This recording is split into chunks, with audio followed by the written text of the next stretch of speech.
¿Y usted cómo ha llegado aquí? ¿Yo? No pude acostumbrarme a conducir por el maldito lado erróneo de la calzada. Verá, yo conducía hacia las afueras y en América yo habría sido un héroe, la habría salvado, la habría... En fin, pero aquí es el único inconveniente de vivir en Londres. O sea, de acuerdo, el teatro es mucho mejor y hay muy buenos restaurantes indios. ¿A qué se dedicaba? ¿A qué me dedico? Soy Splendini, mago. ¿Sí? ¿Quieren ver una cosa? Por favor. ¿Tenemos tiempo para un truquito? Creo que tenemos toda la eternidad.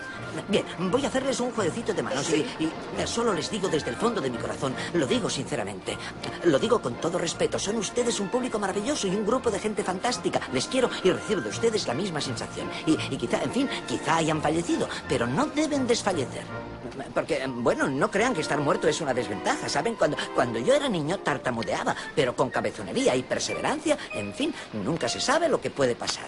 Y ahora quiero que coja una carta, Alba. Adelante, coja la carta que quiera. Coja una, cójala. Adelante, cariño. La quiero, cariño. Fantástico.